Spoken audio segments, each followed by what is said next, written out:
So I'm here with Ian. Thank you for taking the time to talk to me. So you've obviously reproduced a lot of rare books in the whiskey industry, and we were just having a conversation there about the fact that it's quite difficult to get some of the rare books, and maybe people don't appreciate it. What's your take on the whole side of that thing? You're right. I mean, these books in many cases are desperately rare. We've just reproduced a pamphlet, for example, from 1904 by Sir Walter Gilby, remembered now for Gilby's gin, but in his day a great whiskey distiller, called Notes on Alcohol. I think there are something like 12 copies of that book recorded. So to find a copy took me 2 years. Wow.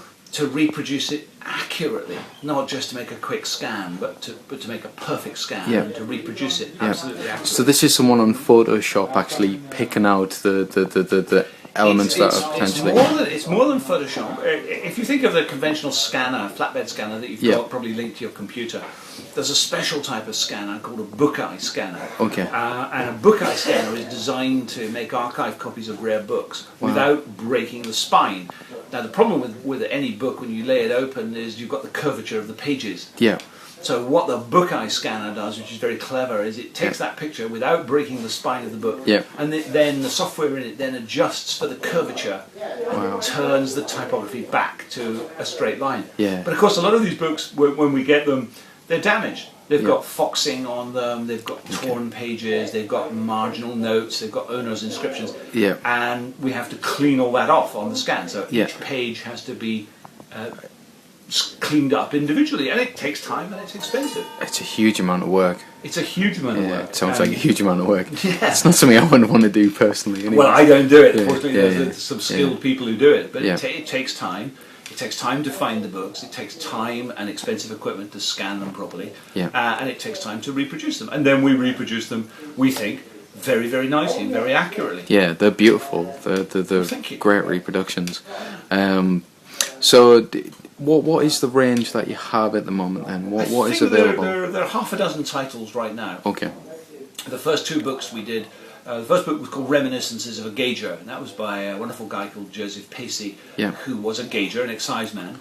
And he wrote the book in, I think, 1873 to provide for his son's family, who his son had died in an accident, and his wife, and they had these grandchildren, so the book went to provide for the children. It's quite noble. It's quite a wonderful thing to have done. And Mr. Pacey was the excise officer in the 1830s at Royal Brackler Distillery, and he had terrible rows with Captain Fraser, the distiller. So it's a wonderful slice of history, and it's not the sanitised PR marketing history that were sold by the companies. This is really how it was. So we have that. We have a wonderful book from 1914 by a man called Ian Buxton. It's called Smuggling in the Highlands. He was an excise officer, and he's writing about all the smuggling and the gangs and the activity that was going on in the 1880s, 1890s. Our third book was called Truths About Whisky. It's a very, very important book. It was written in the late 1870s by the principal Dublin distillers. And of course, at that time, Irish whisky was way more important than Scotch.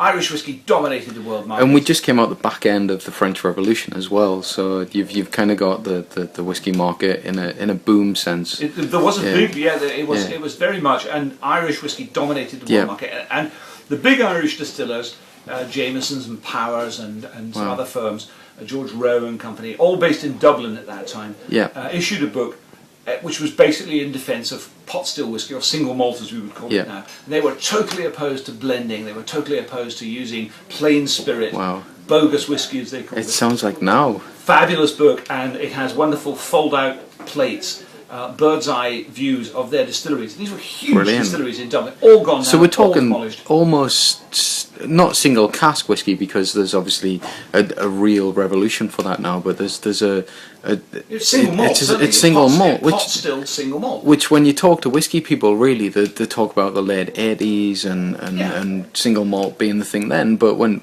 you go back to 1817, 1870, sorry, 70. Sorry, that's where I'm getting my dates from. I was thinking French Revolution 17. Probably another French Revolution. They're always having So French, they turned their back on blending, and it was commercially a huge mistake, because the Scotch whisky industry said, yeah, blending, we'll do that, we'll absorb that, and they embraced blending. The Irish whisky industry turned their back on it, and it was a big mistake. Lots of bad things happened to the Irish industry. Patterson crash led led to a sort of wipeout 20 years later.